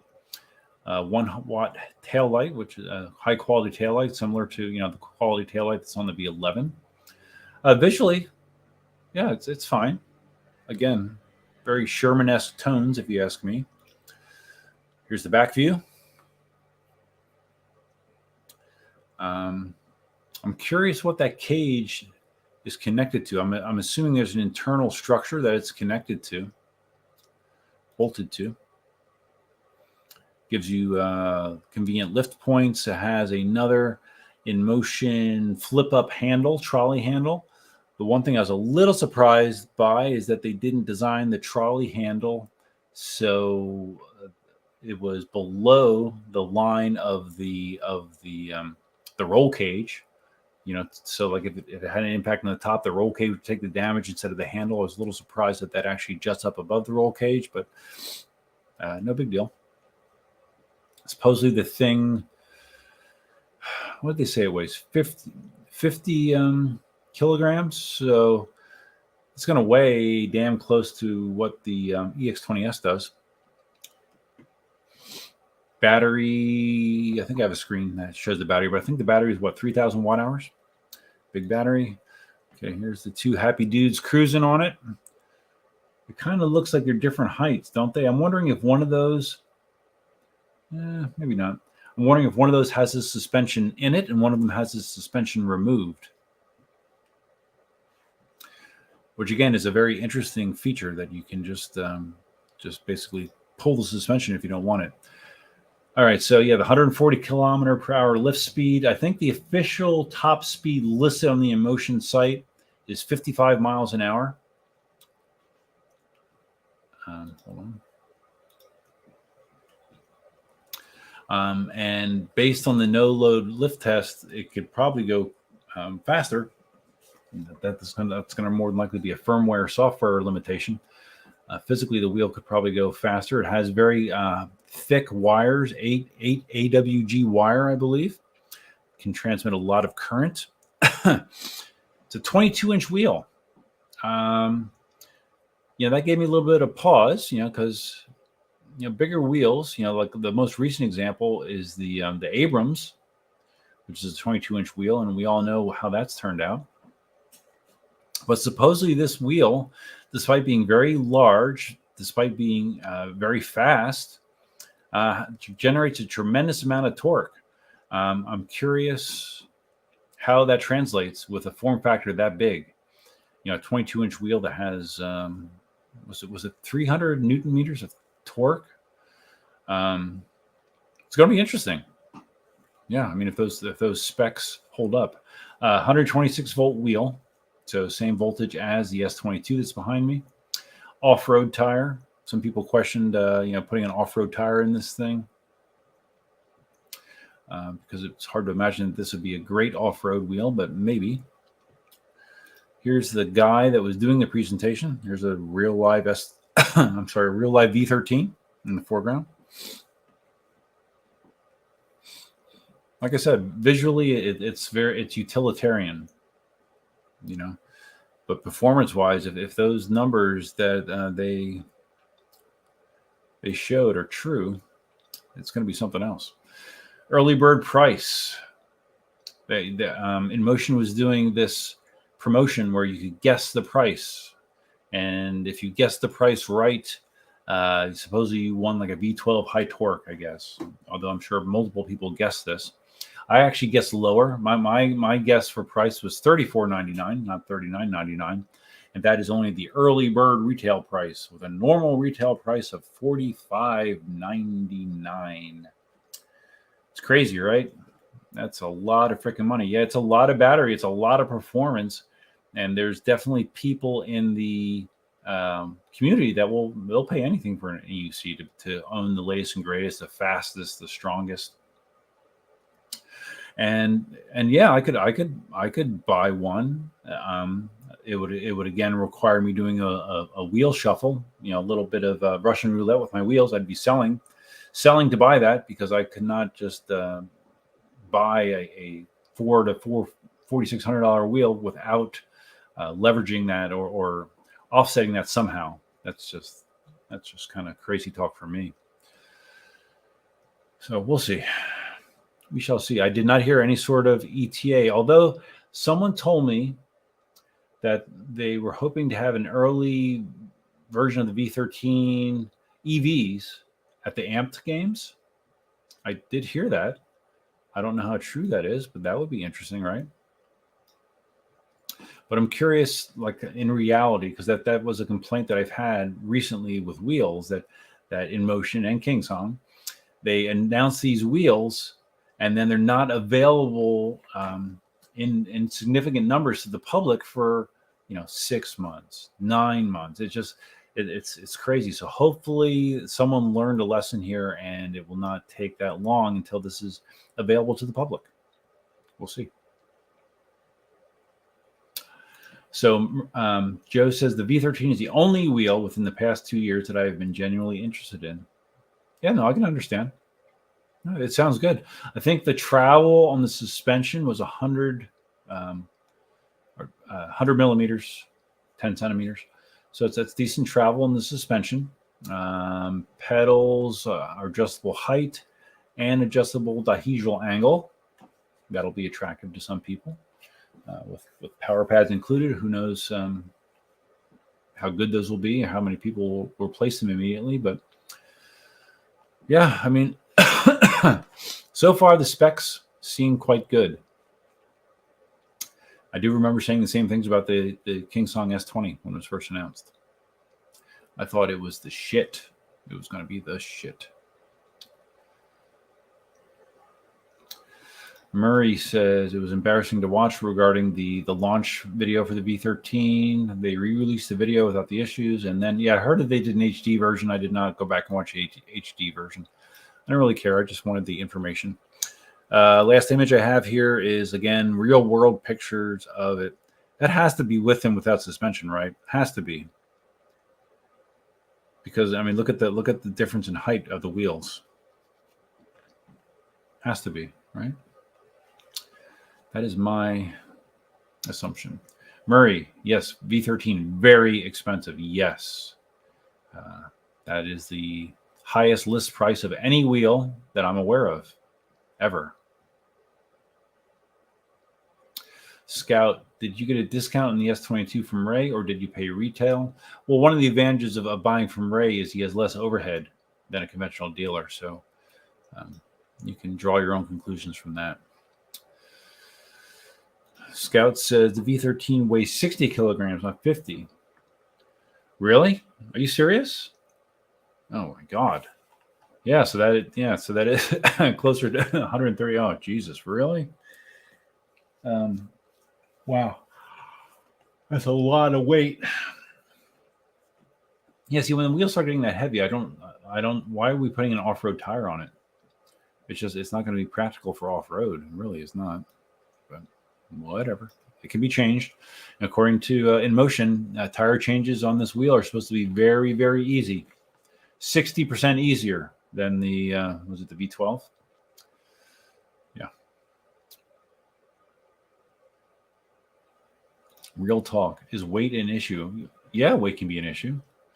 I can tell you, just riding the S20, the EX20S, weight, whether it's real or imagined, that weight was an issue for me in my initial ride. I was very concerned about maneuverability on it, just because if it tips too far, that's a lot of weight to try to counterbalance. It got better over time, but yeah, I can't imagine like doing serious riding that requires a lot of maneuverability and stuff on a weight or on a wheel that heavy. I just would not want to do that. And no, I would not want to lift it either, right? Yeah, that's crazy. Murray says, is a long-range cruiser hard to beat? Yeah, no, I agree. It would be great. But unlike what I was trying to do with the S20, I'm not going to be trying to slide in and get a V13 early. I got 2 suspension wheels here now to float my boat, and the V11, which I still love. So I should be good for a little while. Brian thinks 4K is too high. Yes, Brian, I tend to agree. Real Talk says, I have more than 2 wheels. I might consolidate for this. I will wait for the Duff test. All right, well, if Inmotion wants to put me on the list to test it out, I'm always happy to do so. But you never know. Scout, does the V13 have suspension? Yes, it does. It has suspension that's similar to the V12. I'm sorry, the V11. Whereas the V11 only has 1 air shock in it, or strut. The V13 has 2 on each side from what I saw in the demo. But the unique thing is that you can actually remove the suspension altogether on the V13. If you want to ride without suspension, you can do that. But if that's the case, I don't know why you would even buy a V13, but that is an option. So, yeah. Joe says, if China ever invades Taiwan, you'll see Chinese soldiers on V13s. Maybe. MIUC on my EUC, that's ridiculous. Who would pay more money for a feature that you can remove? Yeah, no, I kind of agree. But like in my example, like I wouldn't buy a V13 to remove the suspension. But I don't know. I guess Inmotion sees that as a selling point. I mean, it's always better to have more options than less, right? So maybe it's just I don't know.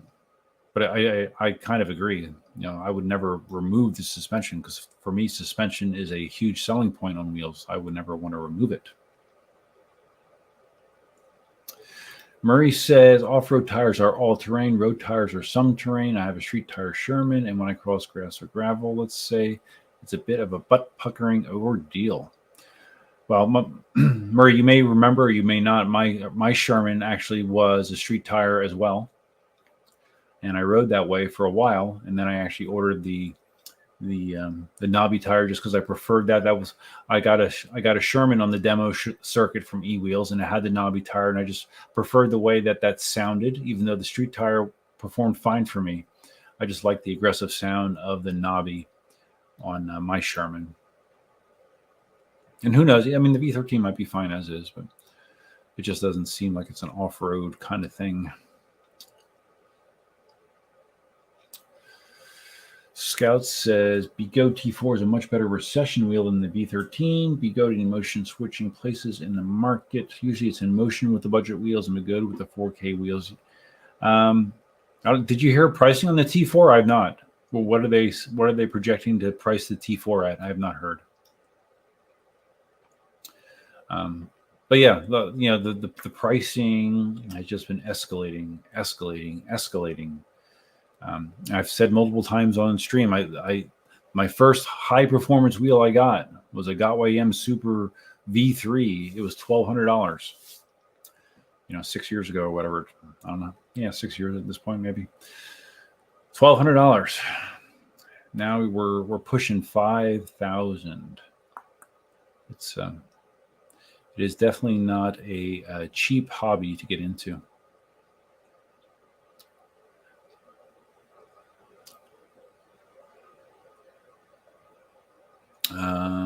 MeUC, my EUC loves the Nobby Sherman. Yeah, I do too.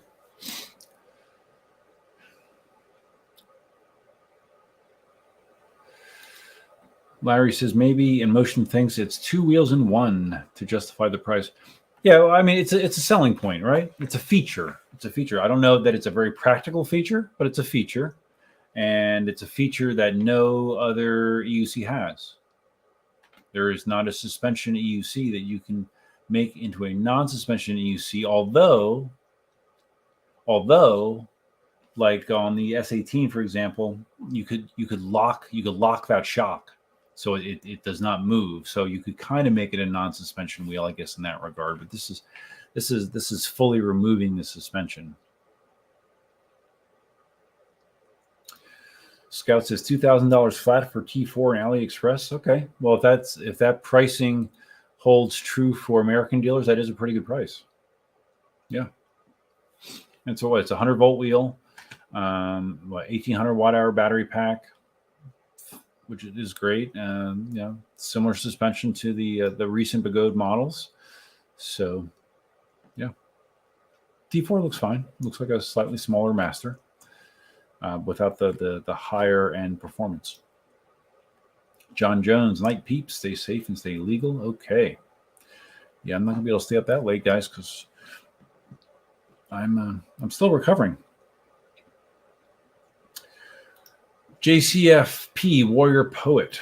I heard from someone that's connected with Inmotion that they had originally talked about offering the suspension as an add-on for extra money, but opted against that approach. Yeah, I mean, personally, I would rather come with suspension and then remove it if you want. It's an interesting choice. Larry says either way, I expect the price to come down. Remember when the Hero was $4,200? Oh yes, I remember very clearly. I remember blasting the hell out of BGO, thinking that wheel was worth that much money. I do remember that very clearly. And they did drop the price. And in the past, I know Jason has talked to manufacturers, I think specifically regarding the V11 and the S18, getting that price down a little bit from what they were originally talking about. So hopefully that's the case, because those numbers are pretty steep for the average American consumer, I would say.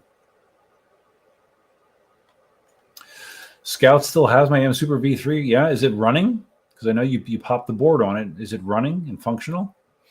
How many miles do you have on it now? Yeah, Scout bought my V3 years ago.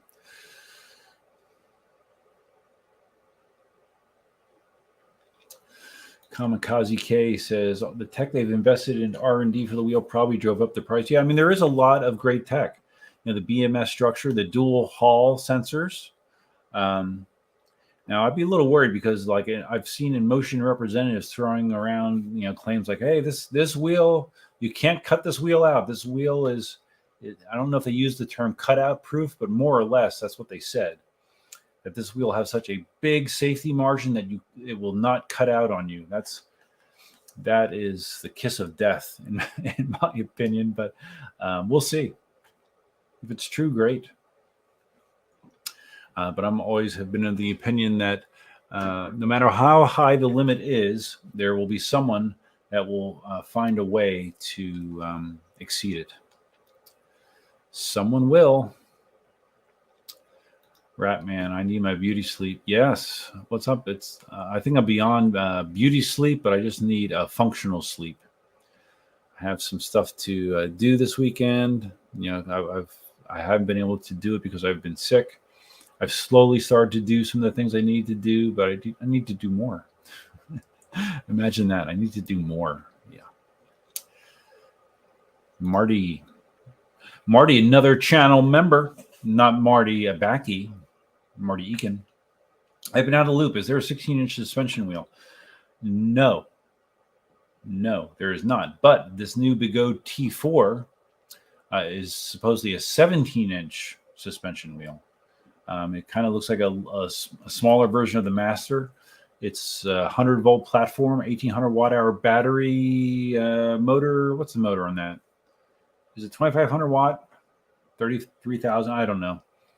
But Bigot's been putting a lot of videos out there, people riding it, and it seems like good bang for your buck, basically, compared to a lot of the pricing out there. As long as it's, hopefully it's built well. You never know with Bigot. You're always kind of rolling the dice.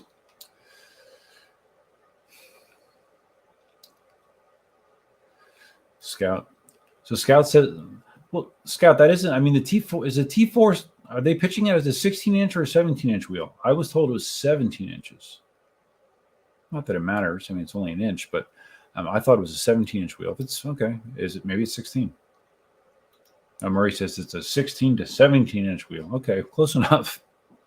Close enough.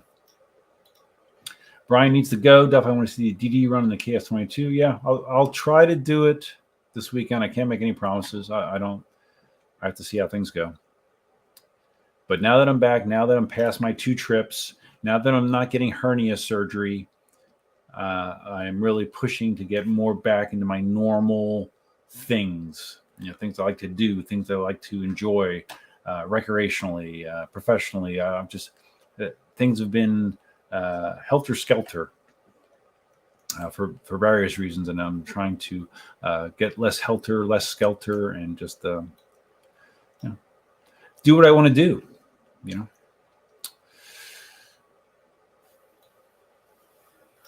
Scout says the T4 sounds fun as heck. Yeah, but it does look good. I think it does too.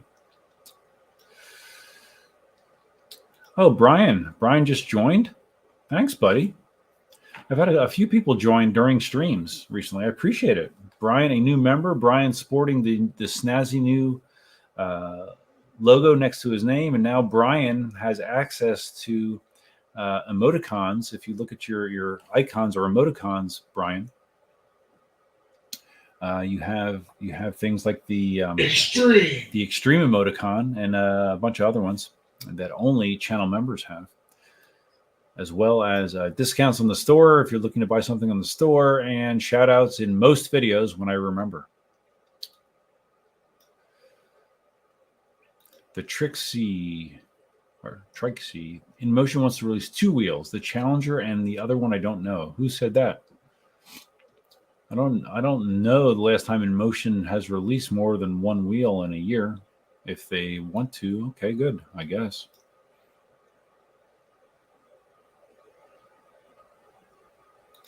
Thanks again, Brian. I appreciate that very much. Larry's heading for his class. Thank you for stopping in, Larry. Always appreciated. There goes the neighborhood. Yeah, I know. There goes the neighborhood. Another member. Yeah, I have a lot of, wow, I'm looking at the chat. Like every chat message out of the last 10 I see were from channel members except one. That's wow. That's great, guys. I really do appreciate it. I've said it multiple times on video. I really appreciate people that do support the channel through membership. Not required, of course, but appreciated. And one thing I did mention very early in the video, and for those of you that are still here, one thing you can do for me, you don't have to be a member. You don't have to even be a subscriber. But if you enjoy the live stream, hit the little thumbs up, the like button. that gives YouTube a little heads up to say, hey, people are enjoying this. The more likes a live stream has, the more likely YouTube is to get it in front of other eyeballs, even on replays.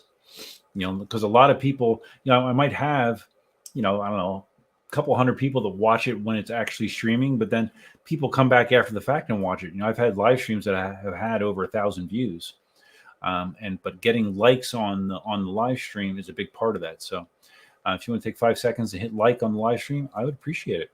Just saying. And even if you don't, I still appreciate you. I appreciate you being here.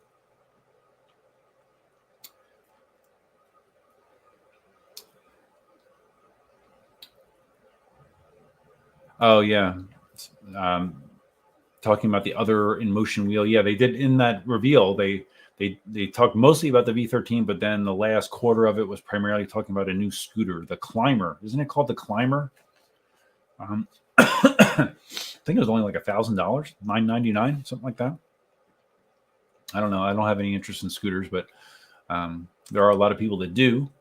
And based on what that guy said, it sounds like the Climber is a good scooter, I guess, just not for me. Marty is a no-skill zombie rider for life. Yes, me too, man. Me too. Bill H. Shelter Skater Beatles song. Now it's in my head. I don't know. Why is that? All right, so let's see. What is the... Yeah, so at some point this week, I'm going to have to apply the firmware update when I turn off my cellular data so I'm not disturbed. It says I'm at 60%. So I would like to just turn this thing on and actually get it balancing, just to make sure it does, right? So let's unplug. Let's unplug. Let's move the chair. Let's move the hot charger. Damn, that thing's hot. It is really warm. Marty said if I pull this up. Okay, that does make it easier to get to the charge ports. All right. So let's see if I can turn it on.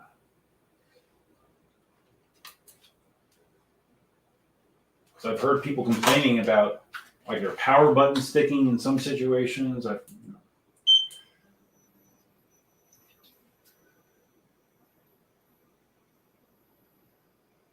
It's tipping back, tipping back.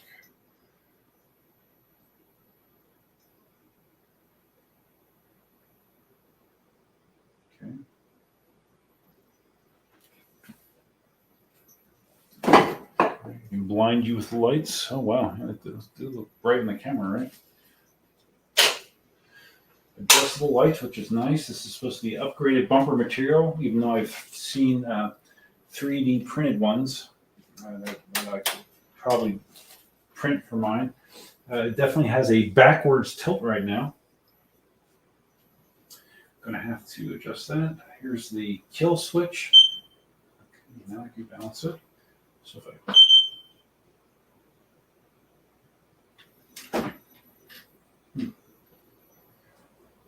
Okay. And put it on the ground.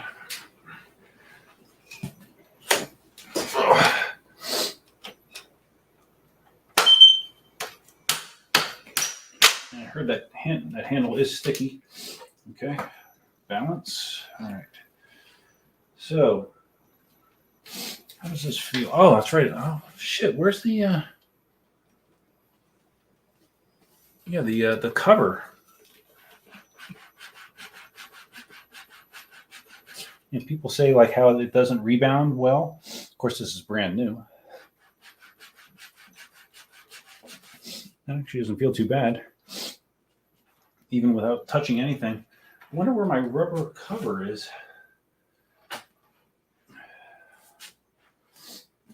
Hopefully it's in the box here somewhere.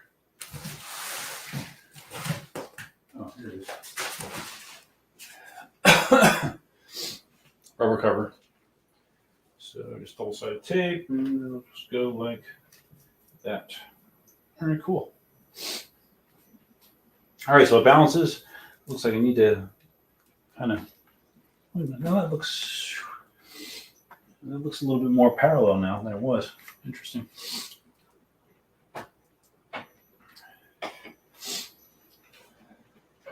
Stay.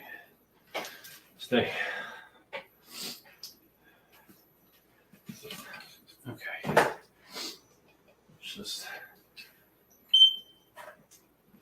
Let's just let it sit there.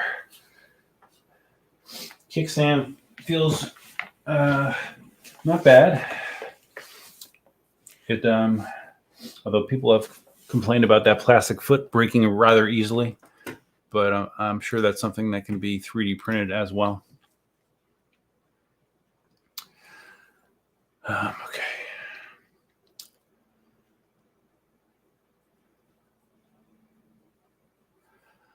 Scrolling. Harold is here. Nice wheel, Duff. Looking forward to seeing some video reviews on it. Hey, thanks. I have this, and now I have the EX20S, and I have a lot of testing that I want to do. Like I want to do like a crazy range test on the EX20S. Like I have ideas of trying to go to Ave Maria and back twice, which I've never done, which would be in the neighborhood of 70 miles. I have an idea in my head of trying to do that. I don't know how viable that is. And of course, with the S22, I'll be testing the shit out of that as well. Marty says it looks sharp. It does. It's a good looking wheel. I could see me maybe changing the color scheme. I'm not a huge red fan. EUC Army Green would look pretty cool, wouldn't it? EUC, my EUC. I love the video below this one from me. Is your video saying you've canceled your S20 order? Yeah, I was gonna start the live stream with that. I was gonna play that video of me canceling it, but I didn't want to make it obvious what this was about, so I did not do that. But yeah, it's ironic. Hey, situations change, right? Situations change for sure. Joe says, look in the phone for the cover. I did, and I found it. Harold says, yeah, you've got your work cut out for testing both of these wheels. Yeah, I should take some time off, right? I should take a vacation from my vacations to test these wheels. I just spent 2.5 weeks or so on vacation. But now I'll find the time. I'll find the time to do it. It should be good. So, okay, what time is it? 10:23. Okay, I think I'm going to probably cut it here, guys. I just wanted to kind of just say, hey, look at me. I'm a dumbass. I actually bought one after all. I will be fully charging it. I will be testing it in its stock configuration. And like I said, I will be probably adding, well, I don't know, maybe not. I don't know. But I have two 500-pound springs here that I can put a lower tension spring in if I want to, if I want a softer ride, because I generally appreciate a softer ride. Pad wise, I don't know what I'm going to wind up with the pads. We'll see. I'll try the stock pads, but I have a feeling I'm not going to be crazy about them. But there's lots to be tested. Murray says both wheels with suspension. You should be able to ride to Ave Maria 2, 3, 4 times and drop in on DD, of course. Well, not with one wheel, I can do that. But yeah, between the two, I guess I could do that. MUC says, I love the look of the S20 and the performance range of the EX2. Yeah, no, I agree. So anyways, guys, I do appreciate everyone stopping in. I will convert this to a podcast once again. That'll probably go live tomorrow, maybe. And look for more content on both the S22 and the EX20S in the upcoming days, weeks, and months. Appreciate everyone that stopped in.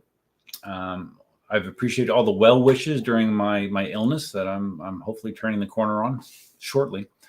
And that's all I have for now. I hope you guys have a great weekend. And until then, or until I see you again, Duffman